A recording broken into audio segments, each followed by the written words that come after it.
Tonight, we follow a voice that once belonged only to spring. A girl moves through fields where nothing has yet learned to die. Flowers rise where she steps. Time feels paused in her presence. And somewhere beneath the soil, a door is already opening, quietly preparing the world for loss it does not yet understand. If this kind of storytelling brings you inner peace, feel free to like the video and subscribe, but only if it truly brings you peace. And let me know in the comments where in the world are you listening from, and what time it is for you right now. It's always strangely comforting to know who else is out there, closing their eyes to the same story. So settle in, let the world grow quiet, and let's dream together for a while. Before she was divided, Persephone belonged entirely to the surface of the world. She moved through fields that did not yet know absence. The soil answered her without delay. Flowers opened where her shadow passed, not because they were commanded, but because growth recognized itself in her. This was not power as force. It was power as harmony. The quiet agreement between living things that life should continue. She was called Core then, not a title of weakness, but of beginning. A presence unbroken by memory. Her days unfolded beside her mother, Demeter, whose watchfulness shaped the seasons into a single, unending spring. Together they formed a closed circuit, nourishment flowing outward, devotion flowing back in. Nothing was wasted. Nothing was withheld. Death existed, but at a distance. It remained nameless, an abstraction that belonged to elsewhere. The earth still opened and closed, seeds still vanished beneath the ground, but they always returned. Loss was temporary, separation brief. The world had not yet learned how to keep what it took. Persephone did not imagine descent. Her gaze was turned upward, toward colour and warmth, and the certainty that tomorrow would resemble today. The gods around her saw this as innocence. The earth experienced it as balance. What neither acknowledged was how fragile such symmetry becomes once it is noticed. There are forces that do not create. They wait. Beneath the fields, beneath roots and burrowing things, the world held another order, one untouched by growth, but essential to its continuation. This order did not speak in blossoms or light. It spoke in inevitability, in patience, in the long memory of endings. Persephone stood at the meeting point of these systems without knowing their names. She was not prepared for negotiation, nor for consent given elsewhere. She did not yet understand that harmony invites interruption, that what is untouched becomes visible to those who govern balance differently. The earth continued to bloom, and beneath it, something ancient took notice. Before the world learned how to grieve, Persephone moved through it without resistance. She did not walk ahead of the season or behind it. Wherever she went, spring followed, not as spectacle, but as continuation. Grass lifted itself after her passing. Blossoms opened without urgency. Growth occurred at a pace that did not yet understand scarcity. The earth responded to her presence as something familiar, something it had been waiting for. She was Corden, the Maiden, not defined by youth alone, but by wholeness, an existence not yet fractured by choice or consequence. Her voice carried no authority, yet the land listened. Her hands did not command, yet life gathered around them. This was not dominion. It was belonging. Demeter rarely let her out of sight. The bond between mother and daughter was not possessive, but mutual. Demeter watched the fields for Persephone's sake, and Persephone delighted in the world because Demeter remained close.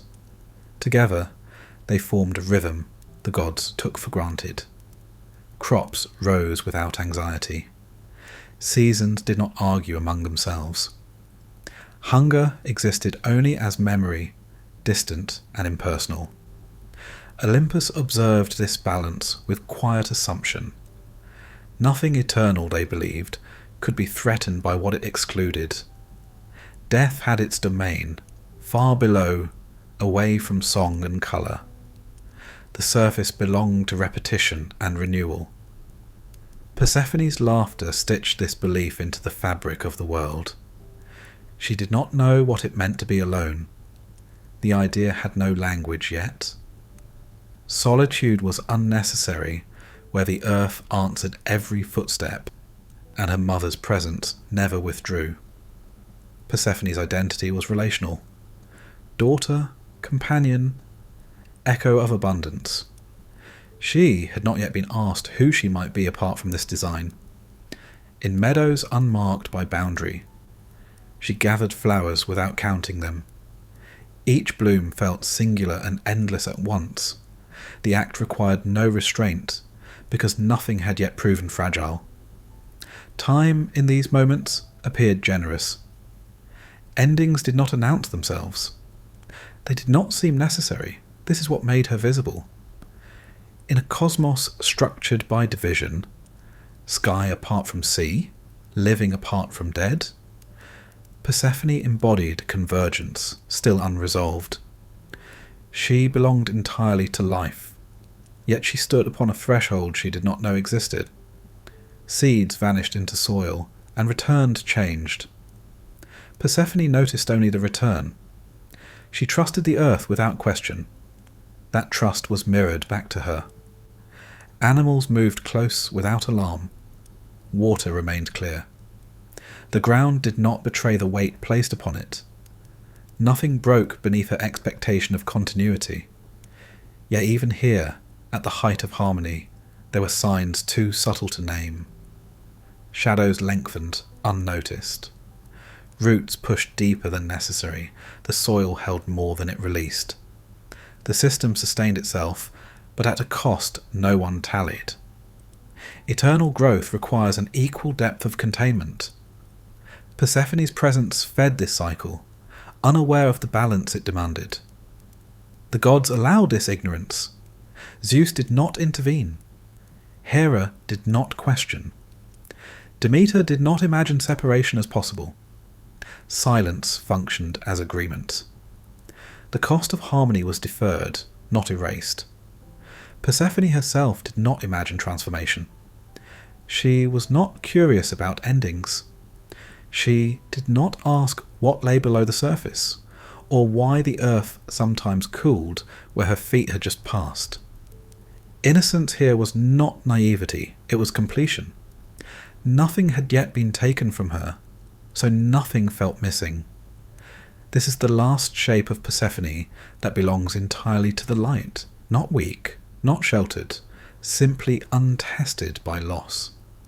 Her power exists without friction, and so it remains unseen as power at all. Life flows through her rather than from her. When change arrives, it will not feel like continuation. It will feel like rupture. And the world, accustomed to spring without interruption, will not know how to breathe without her. The moment arrives without warning. There is no omen written in the sky, no tremor strong enough to alert the fields. Persephone bends toward the earth, her hands full of flowers whose names will later be remembered more clearly than the sound she makes when the ground breaks beneath her feet.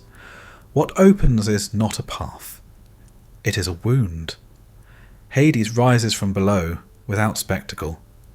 The earth splits cleanly, as if it has been waiting for permission. Darkness breathes upward. The scent of iron and depth replaces the sweetness of spring. Persephone has no time to understand what she is seeing, before hands close around her wrists and the world she knows is pulled away. There is no choice here.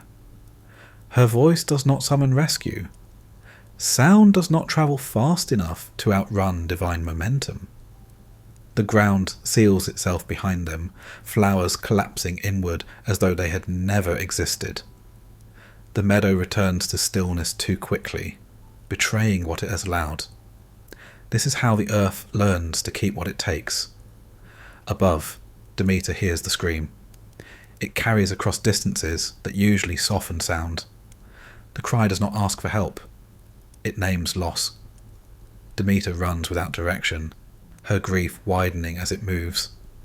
She calls to gods who do not answer, to a sky that remains unmoved. The fields begin to falter in her wake. Olympus remains silent. Zeus knows what has occurred.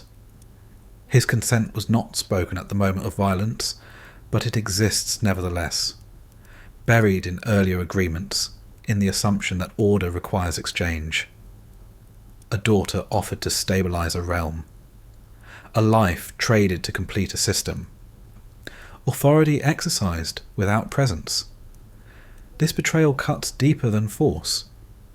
Hades takes Persephone, but Zeus allows it. The difference matters.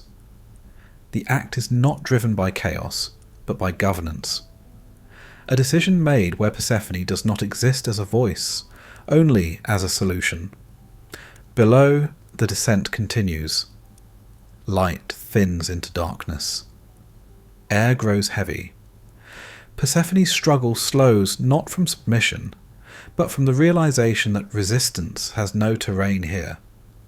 This realm does not respond to fear or pleading. It receives. Her identity fractures mid-fall. Daughter, Maiden, Spring, none of these names survive intact. They do not echo. The underworld absorbs labels without reflection. Persephone arrives stripped of context, her presence reduced to weight. This is violence without cruelty. It does not linger. It does not announce itself. It simply completes its purpose. The mechanics of the act are efficient, and that efficiency leaves no space for meaning. Trauma here is not chaos. It is order applied without compassion. Above, Demeter searches until the fields collapse under her steps. Flowers fail to open, crops wither. The soil closes itself in grief. Hunger spreads not as consequence, but as protest. Mortals suffer beneath a struggle they did not start, caught between divine silence and maternal refusal. The gods begin to notice only when worship fades. What was once taken for granted reveals its fragility. Abundance proves contingent. Demeter's grief becomes famine, and famine forces recognition. Olympus stirs, not from empathy, but from inconvenience. Persephone does not witness this. In the underworld, time behaves differently. There is no season to mark duration, no growth to suggest return. Her sense of before weakens. Memory loses texture. The world above becomes something imagined, almost fictional. What remains is containment. Walls do not press in. Shadows do not threaten. Stillness dominates, complete and indifferent. Hades does not speak often. When he does, his words carry no deception. He offers her a place, not an explanation. This is where Persephone begins to change. Not through violence alone, but through exposure. She has been made currency in a divine arrangement. Her loss is not accidental. It is structural. The cosmos required a balance it could not sustain openly, and she became the means of restoring it. In this recognition, something hardens. The girl who trusted continuity no longer exists. In her place, a figure emerges who understands what systems demand from the voiceless. Persephone's grief has not yet found form, but it has found depth. The earth above continues to starve, and below, A silence learns how to hold a queen. Her grief moves across the world with intention, searching where words can no longer reach. She walks the fields, calling Persephone's name, not as plea, but as insistence. The sound of it carries into soil and stone, asking what has been taken and why no answer returns. At first the earth responds out of habit. Shoots rise, seeds break open, growth attempts to continue as it always has. But Demeter's attention has withdrawn, and without it, abundance falters. The fields hesitate, the harvest thins. Green drains slowly from the land like warmth leaving a body. This is not decay born of neglect. It is refusal. Demeter knows what has been done, though not where. She senses the shape of betrayal even before its details gather. Olympus has gone quiet, and silence functions as confirmation. The gods have chosen order over kin, authority over consent. She leaves them. Demeter steps away from Olympus, not in exile, but in rejection. She takes nothing with her except grief, and it is enough. She wanders the mortal world without disguise, allowing her sorrow to show. The land marks her passing. Where she stops, nothing grows. Where she sleeps, the soil hardens. This withdrawal is not vengeance, it is consequence. The world had relied on her care without acknowledgement. Now it learns what absence means. Grain fails to ripen. Fruit drops before sweetness arrives. Hunger spreads in slow waves, invisible until it becomes unbearable. Mortals suffer first. They pray without understanding. Offerings multiply. Altars fill with desperate gifts. But Demeter does not look up. Her grief is not transactional. Worship cannot replace a stolen child. The gods watch as their source of devotion weakens, not from rebellion, but from starvation. Winter arrives without precedent. It does not announce itself as season. It descends as atmosphere. Cold enters the ground and does not leave. Rivers stiffen. Trees stand stripped and silent. This is not the natural turning of the year, but its suspension. A world held in mourning refuses to move forward. Demeter does not relent. She sits with her grief openly, uncontained by ritual or expectation. The divine order, so carefully maintained, begins to fracture around her stillness. No law compels a mother to resume nourishment. No decree forces growth from a goddess who refuses to give. The gods begin to feel endangered. Without harvest, humans die. Without humans, worship fades. Without worship, Olympus weakens. Power built on abundance proves fragile when abundance is withdrawn. The gods convene not to absolve guilt, but to solve a problem that can no longer be ignored. Still, Demeter does not look back. She has crossed into a grief that refuses resolution. Persephone's absence has severed continuity itself.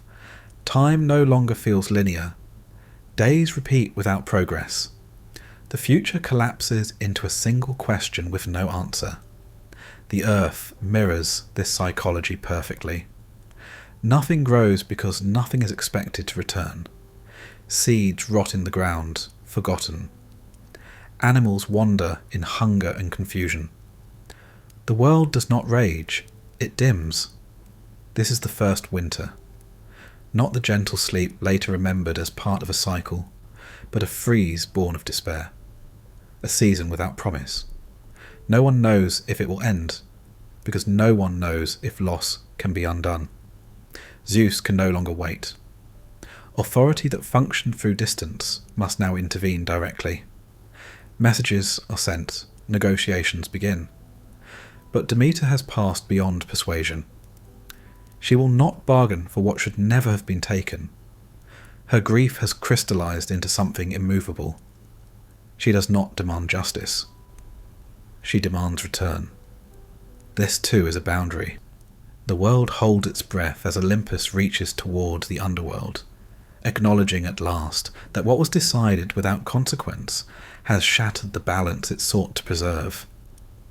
Demeter remains where she is. The fields stay bare, and winter holds, not as weather, but as a mother's refusal to let the world forget what it has lost. The Underworld does not announce transformation. There are no thresholds marked by ceremony, no moment that declares arrival has turned into belonging. Time moves without reference, and identity erodes not through violence, but through duration. Persephone exists within this quiet long enough for fear to lose its urgency. At first, she does not speak. Silence becomes a kind of shelter. Words would require shaping this place into something familiar, and familiarity would demand acceptance before she is ready. She observes instead, watches how shadows settle, how names are unnecessary, how the dead exist without longing for return. Hades does not press her. He is present in absence, governing through restraint. Unlike the gods above, he does not ask her to forget who she was. He asks nothing at all. The underworld functions whether she participates or not. This unsettles her. Power here does not require performance. Authority does not shout. The realm endures through consistency, not spectacle. Persephone begins to understand that captivity does not always announce itself as chains. Over time, she adapts. Fear shifts into comprehension. The rules of this place reveal themselves slowly. The dead do not leave, but they are not tormented without cause. Order exists, cold and meticulous. Each soul is received, weighed, assigned. Nothing is wasted, nothing escapes. Persephone moves among them, unnoticed at first. Her presence alters the air subtly. The dead turn when she passes, sensing memory where none should be. She brings with her the echo of growth, even here. Not life itself, but recollection of it. This makes her dangerous and necessary in equal measure. Hades watches this unfold without interruption. There is no demand for affection, no assertion of ownership. When he speaks, it is to inform, not command. Persephone listens. In listening, she learns. In learning, she begins to see where power can be held. She is no longer only taken. She is positioned. The title of queen is not offered as consolation. It emerges from function. Someone must stand between the living world and the dead, understanding both loss and return. Hades governs finality. Persephone carries memory. Together they complete the system. This partnership does not erase her origin. The girl of spring remains, but she is enclosed within something larger. Her innocence has not vanished. It has been transformed into awareness. She understands now what it means to be part of a structure that does not explain itself to individuals. Her fear has not disappeared. It has been integrated. The dead respond to her differently than they do to Hades. They speak when she approaches. They remember their lives more sharply in her presence. Persephone listens without judgment, absorbing grief that no longer belongs to time. This is where her authority forms. Not in command, but in comprehension. She recognizes that justice requires memory, and that death without acknowledgement becomes cruelty. She learns when mercy can be extended, and when it must be withheld to preserve order. Above, Demeter's grief continues to hold the world frozen. Below, Persephone becomes essential. The underworld begins to rely on her presence. Without it, balance threatens to tip towards stagnation. Souls cluster. Memory overwhelms. Persephone's role becomes necessary not because she was chosen, but because she can endure the space between. She is no longer merely captive. She has become indispensable. The shift is subtle, almost invisible. There is no coronation, no sudden proclamation. Only the quiet realization that the underworld functions more completely with her than without her. This is not empowerment as triumph. It is power as adaptation. Persephone's identity splits, not into contradiction, but into expansion. She holds both the memory of endless fields and the knowledge of eternal stillness. Each informs the other. Neither can be abandoned. Her silence changes quality. It is no longer defensive. It is deliberate. Those who encounter her now do not see a frightened girl. They see someone who understands that becoming is rarely chosen all at once. Often it occurs through survival, through learning how to exist where escape is no longer possible. Persephone has crossed the threshold that cannot be uncrossed. She stands now beside Hades, not beneath him, not above him. Her role is fixed by necessity, not decree. The Maiden of Spring has not disappeared.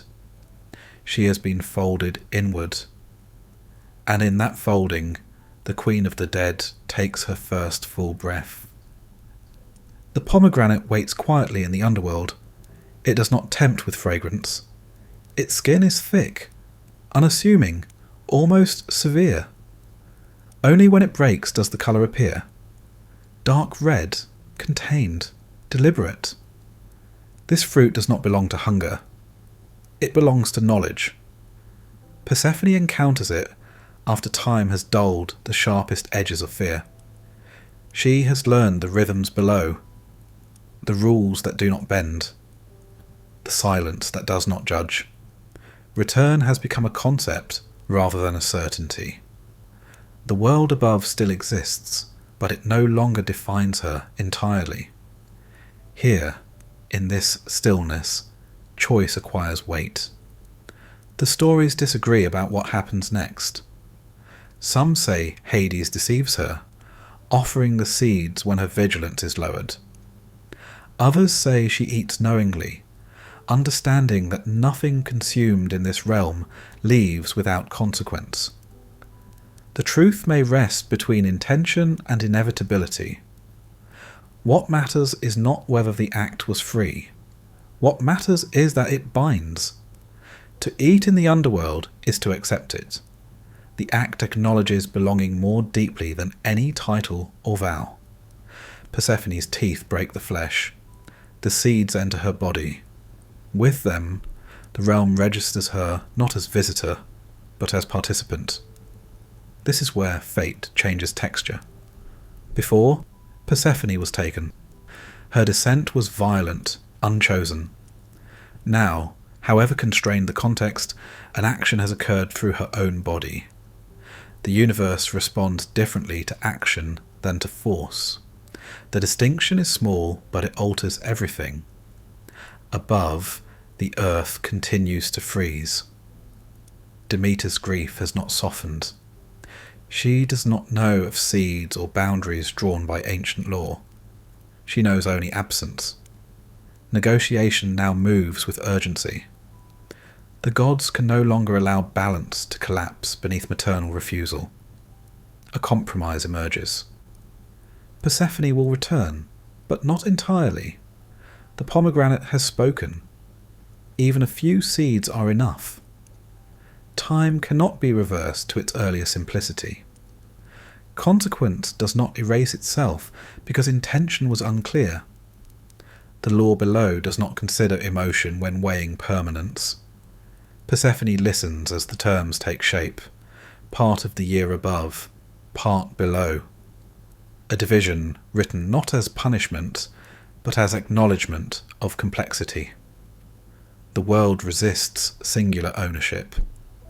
Persephone now belongs to more than one truth. Her existence fractures into rhythm. This is not the ending Demeter demanded. It is the only ending possible. When Persephone ascends again, the earth responds immediately. Shoots break through soil. Colour returns like breath after drowning. But something has changed. Spring arrives with awareness now. It knows it will leave. The seasons are born not from joy, but from compromise. Persephone herself carries the weight of this division silently. She does not plead for absolution. She does not defend her choice. Whether she ate willingly or not matters less than what the act reveals.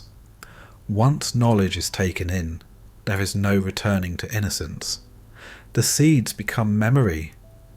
They anchor her to the underworld even when she stands in fields of green.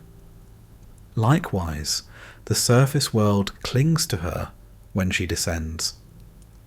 She carries both realms within her body, stitched together by a decision that cannot be undone. This is not freedom. It is agency constrained by structure. Persephone does not reclaim the life she lost. She reshapes it. The girl who once moved without awareness now measures each return. Each ascent and descent is known. Each crossing carries anticipation and restraint. The pomegranate does not represent temptation. It represents consent to consequence. In this, Persephone becomes unlike any other goddess. Her power does not rest in purity or dominance, but in acceptance of division. She knows what it costs to choose within limits imposed by forces larger than herself. Her fate is not singular. It is cyclical. Above, growth now depends on her presence, but not permanently. Below, death waits with patience, knowing she will return.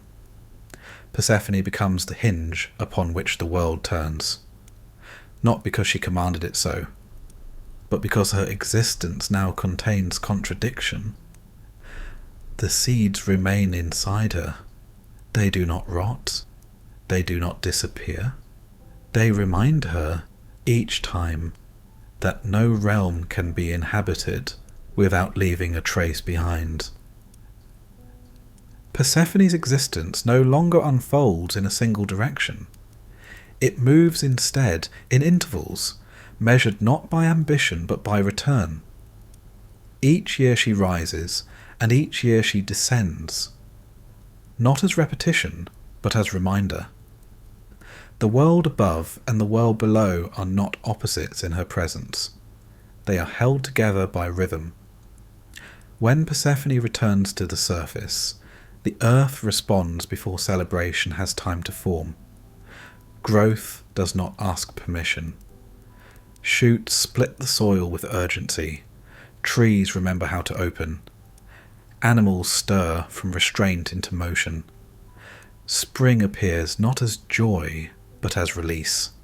The land breathes again, relieved of a stillness it could not sustain. Persephone moves through this revival with a different awareness now. She is greeted, but not consumed, by welcome. Demeter's relief arrives in floods. Fields burst into abundance, as if to make up for time withheld. But Persephone does not disappear into this generosity. She remains distinct, her gaze sharpened by memory of what waits below. She brings life with her, but she does not belong to it entirely. Flowers rise where she steps, but they do not promise permanence. Growth now carries an edge of anticipation. Every bloom understands that it will not last.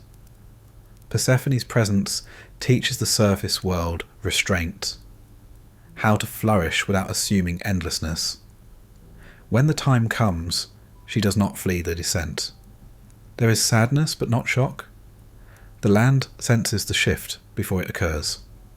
Colour dims gradually. Harvest replaces growth.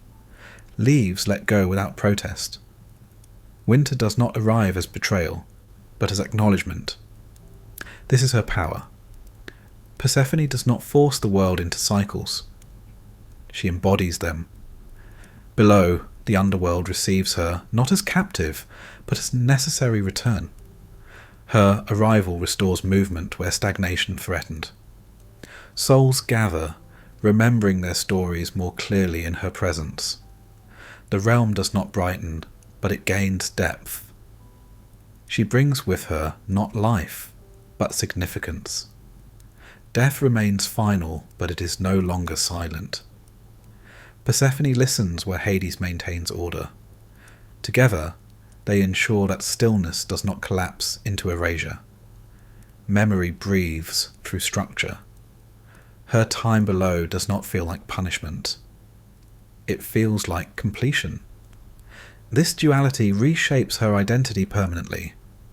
Persephone is no longer defined by what happened to her, but by where she chooses to stand within it. She has learned that belonging need not be singular. That coherence can exist across division without dissolving. Above and below begin to depend on her steadiness. If she lingered too long in either place, imbalance would follow. Growth would become excess. Death would become stagnation. The world now relies on her timing, not her desire. She does not resent this responsibility. She understands it. Few gods understand consequence as she does. Few have lived loss as structure rather than event. Persephone has crossed the threshold and returned with awareness intact. This makes her neither innocent nor detached. It makes her essential. To mortals, she becomes explanation. Why seeds disappear before returning? Why joy arrives and leaves? Why decay does not negate value? Her movement teaches that loss is not interruption, but process. That descent is not failure, but necessary counterweight to ascent. This does not soften grief. It contextualizes it. Persephone never denies what is taken. She allows the world to feel absence fully. Winter holds long enough to be felt. Death remains irreversible. Spring does not erase these truths. It follows them. Even Demeter changes. Her love no longer insists on permanence. She has learned the shape of compromise through endurance. The fields respond accordingly. They yield, rest, and yield again, not in defiance, but in understanding. Persephone stands at the centre of this learning. She does not mediate with words. She teaches by returning. Each crossing reinforces the order she contains. The world watches and adapts. This is not harmony without pain. It is harmony that includes it. Persephone's dual existence resists simplification. She is neither symbol of rebirth alone, nor sovereign of death alone. She is the place where these truths touch without cancelling each other. Life above continues because death below is held. Death below remains humane because life above is remembered. And Persephone moves between them, unbroken by the distance, carrying both worlds within her with the patience of one who knows that balance is not static. It is practiced. The underworld changes under Persephone's watch, not in its structure, but in its temperature. Where Hades governs with neutrality, precise, unmoved, final, Persephone introduces memory. The realm remains ordered, but it is no longer empty of response. She does not replace law, she gives it a voice. The dead notice her immediately. They do not rise, they do not hope for return. But when Persephone passes, something in them stirs, a recognition that they are seen. Her presence does not promise escape, it offers acknowledgement. This alone alters the balance. Authority here does not come from fear alone. Hades rules by inevitability. His judgment does not waver. Persephone rules by discernment. She listens. She remembers who her soul was before it crossed the threshold. This does not undo fate, but it shapes how fate is held. This distinction matters. When Orpheus enters the underworld, it is Persephone who hears the fracture in his music. His grief does not challenge death, it exposes its cost. Hades remains unmoved. Law cannot bend itself. Persephone, however, recognises what is at stake, not resurrection, but mercy within constraint. She allows the condition. Eurydice may follow, provided faith holds. When it fails, Persephone does not intervene. The rule was clear. Mercy was extended once. Consequence follows without bitterness. Her compassion does not override structure. It operates within it. This is why she is feared. Mercy given without indulgence unsettles those who expect gods to act emotionally. Persephone's kindness is not soft. It does not erase consequences. It offers possibility without guarantee. Her cruelty follows the same logic. When Minty threatens what Persephone has become, not through power, but through disrespect, she is transformed without hesitation. The punishment is not excess. It is erasure of competition, a warning delivered cleanly. Likewise, Lucy's memory is allowed to remain, but not to intrude. Persephone does not destroy sentiment, she contains it. Emotion is acknowledged, then placed where it cannot destabilize order. This is her kind of justice. It does not pretend to be impartial. Persephone is capable of affection, jealousy, and anger.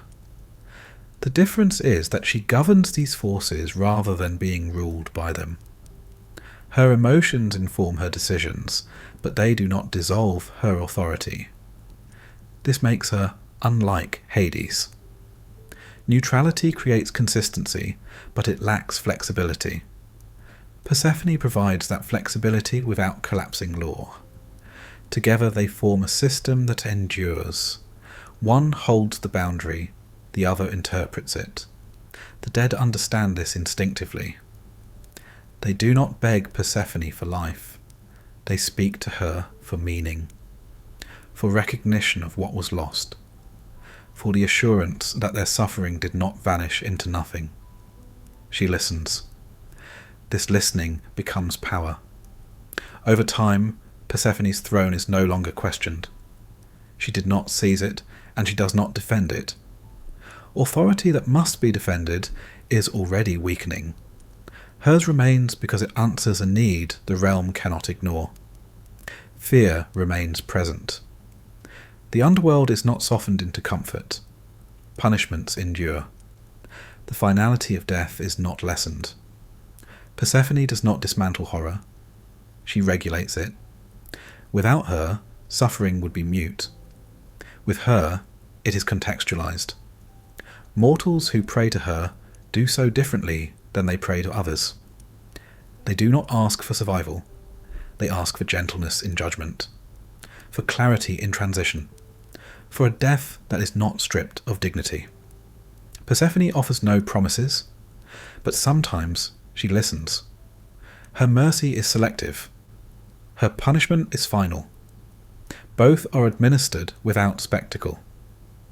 This balance makes her terrifying to those who expect gods to behave predictably. Persephone is predictable only in her consistency. She will not break her own law. But that law contains room for interpretation, and interpretation always carries risk. In the underworld, absolute justice would be unbearable. Persephone prevents it. Absolute mercy would be chaos. She prevents that too. This is her authority, not control over death, but stewardship of what follows. The space where endings remain endings, yet are still allowed to mean something. She does not weep for every soul.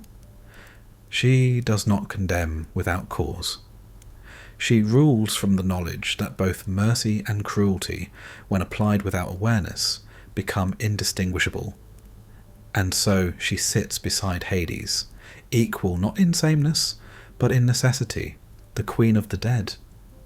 Not because she descended into darkness, but because she learned how to rule within it. Long after the abduction became myth, and the seasons learned their rhythm, Persephone's presence moved into silence. Not the silence of the underworld, but the quieter one that settles over ritual.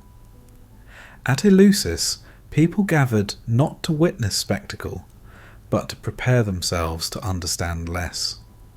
What was promised here was not revelation in words, but recognition, an experience shaped to be remembered without being repeated. Persephone stood at the centre of this restraint. She was not displayed, she was implied.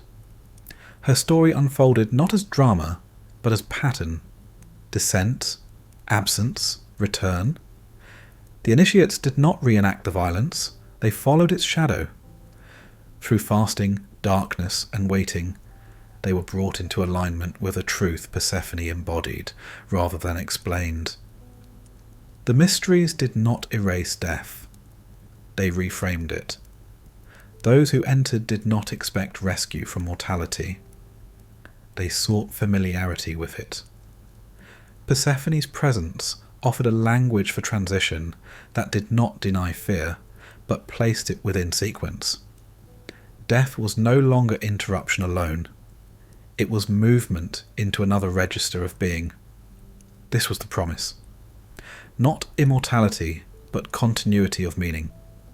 Persephone did not appear to the initiates as queen or maiden. She emerged as interval, the space between what ends and what follows. In this role, she became more than a goddess of myth. She became structure, guiding how loss could be carried without dissolving the self. The secrecy mattered. What is told openly becomes simplified. What is guarded retains depth. Persephone's mysteries resisted explanation because explanation would domesticate what must remain vast. Participants left changed, but unable to say how. Language failed where experience settled. This failure was intentional. Life cannot be convinced of rebirth. It must feel it move through darkness and return altered.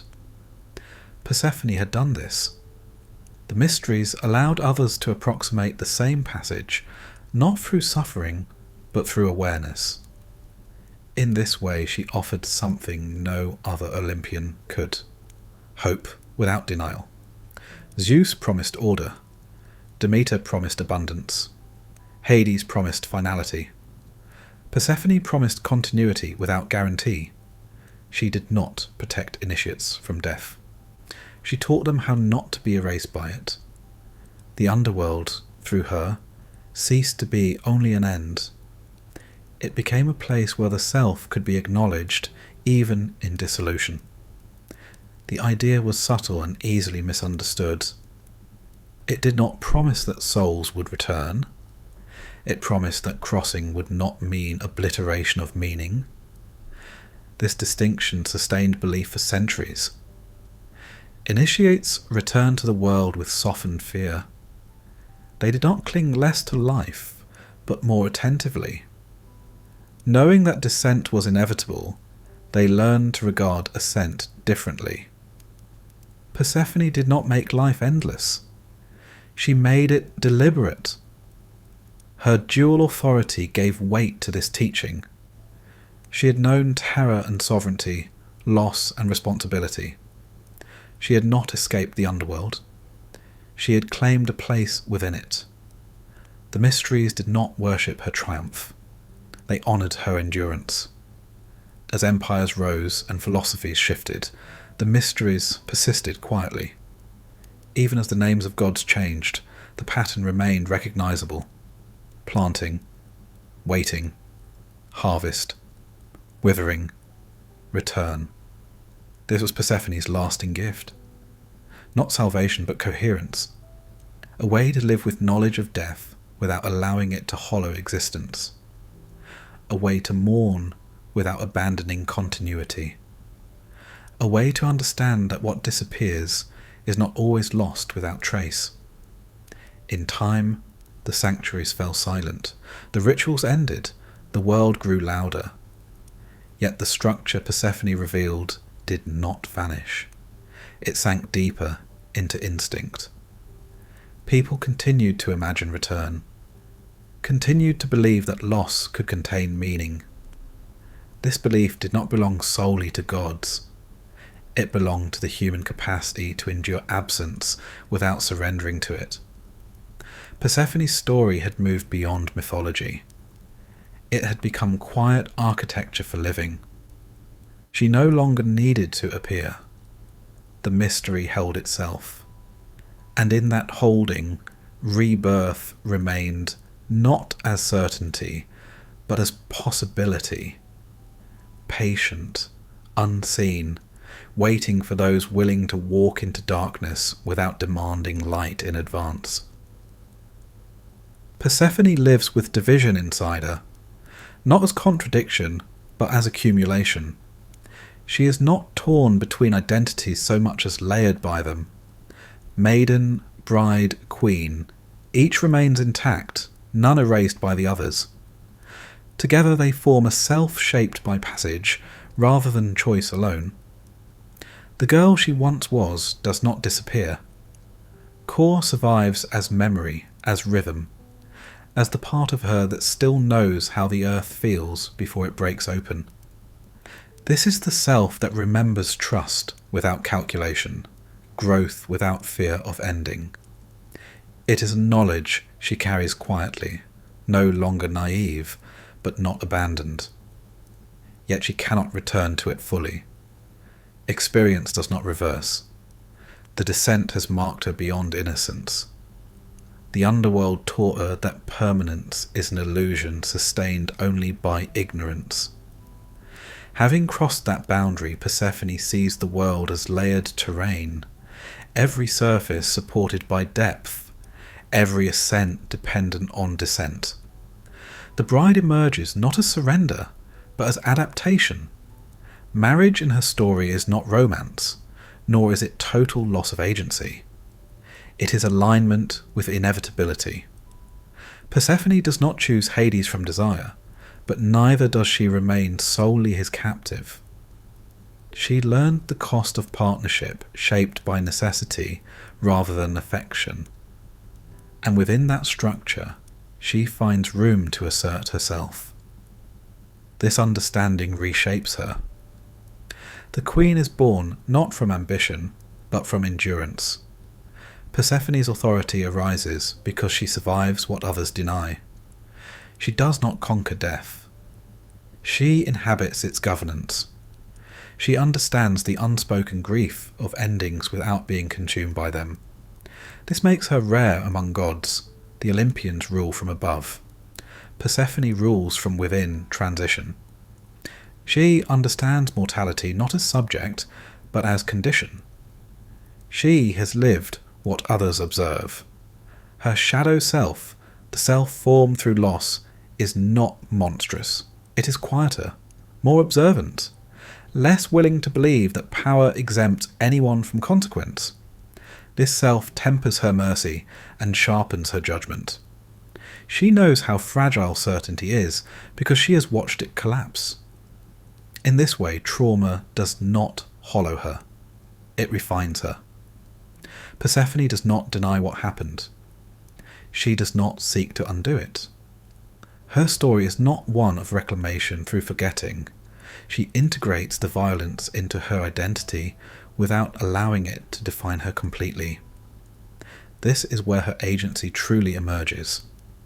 Not in the moment of abduction, not in the eating of seeds, but in the long process of becoming someone who can hold what was taken and still act with clarity. She becomes fluent in ambiguity. She understands that survival often requires accepting imperfect choices made within constraints.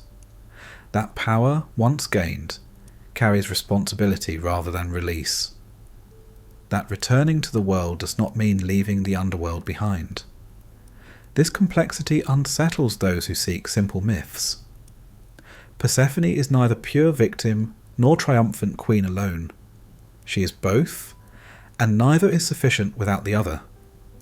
Her softness does not undermine her strength. Her authority does not erase her grief.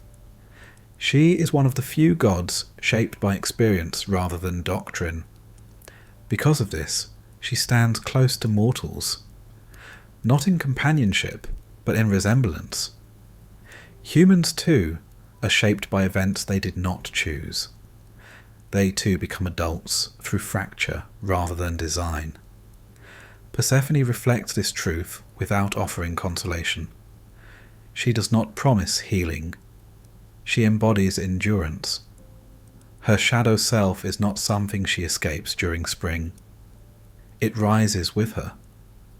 When she walks among flowers, she knows what lies beneath their roots.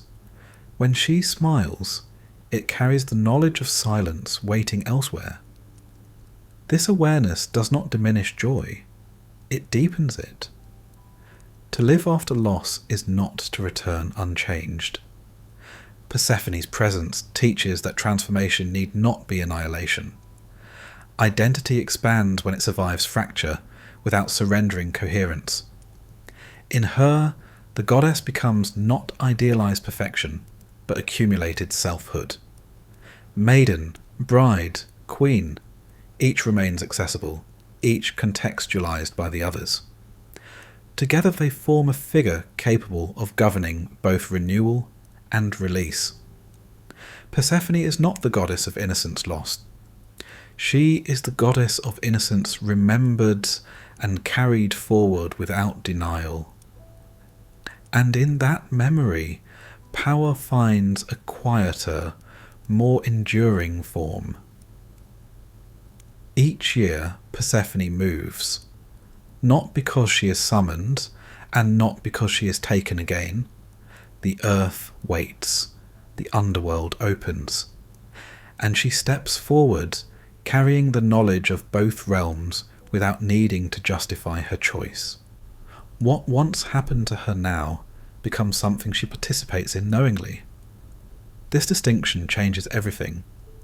In the earliest telling, Persephone is absence, a loss that freezes the world. Later, she becomes presence split by law. Now, she is motion itself. Her descent is no longer collapse. Her return is no longer rescue. They are actions embedded into the order of things, performed with awareness rather than innocence. When she rises, it is not flight. She does not leave the underworld behind. She carries it upward, folded into her memory, informing every step on the surface. Spring follows her not as celebration, but as agreement. The land responds because it recognizes her return as lawful, earned, and temporary. This makes her different from all other gods. She does not escape her domain to rule another. She inhabits both without fully belonging to either. Her authority is not rooted in permanence, but in repetition.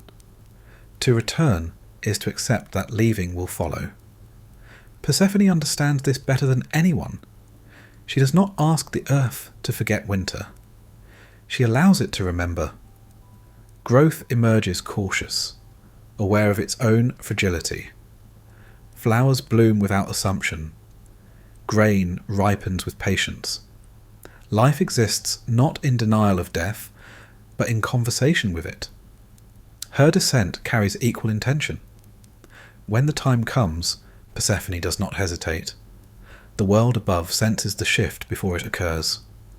Harvest completes itself. Leaves loosen their hold. The land prepares not for punishment, but for rest. She leaves gently, without rupture. This is agency. Not freedom without cost, but movement with consent. Persephone's choice is not absolute. Law still binds her, but it is enacted consciously. She does not resist the structure, she animates it. This is why her story endures beyond tragedy. She is no longer only the girl taken from fields, nor solely the queen seated in shadow. She becomes the figure who reconciles what cannot be separated without damage. Life and death remain distinct, but they no longer pretend independence. Persephone stands as evidence that loss can become pattern rather than wound. She does not erase the violence that began her story. She does not forgive it in a way that absolves authority. Zeus's consent still stains the order of things, But Persephone does not allow this betrayal to define her final form. She answers it by choosing return. Every cycle reaffirms her presence, where she should not exist, and her absence, where she is most desired. This tension is not resolved, it is maintained. The world survives because the tension holds. In this, Persephone becomes something larger than symbol. She becomes a model for continuity without illusion. She shows how identity can survive fracture without hardening into bitterness. How power can be drawn from vulnerability once it is understood rather than denied. Her divinity does not shine, it steadies. Even Demeter's grief transforms under this rhythm. Love learns restraint. Possession yields to recognition. The mother no longer demands the impossible. She allows return without insisting on permanence. From this, the seasons emerge not as compromise alone, but as maturation. Persephone's final role is not to end suffering, it is to give it place. Under her movement, the world becomes intelligible again. Not safe, not predictable, but coherent. Loss has rhythm. Joy has limits. Meaning persists because nothing claims eternity unjustly. This is not triumph, it is reconciliation. The goddess who once vanished now remains precisely because she leaves. The queen who descended unwillingly now ascends by choice. Persephone does not overcome death. She learns how to live with it openly. And so, each year, the earth waits. And each year she returns. Over time, Persephone loosens from the clarity of story and settles into rhythm. She no longer needs to be named to be felt. The pattern she inhabits repeats itself quietly. Arrival, abundance, retreat. Woven so deeply into the world that it appears natural. Few remember the violence that began it. Fewer still question the necessity of its continuation. Yet the rhythm endures. In gardens and graves, in planting and burial, her movement is echoed without reference. Life proceeds with an unspoken understanding that what enters the ground will not return unchanged, and that disappearance does not signify erasure. Persephone remains present in this knowing, not as ruler, but as measure. She is not asked for rescue anymore. She is consulted in silence.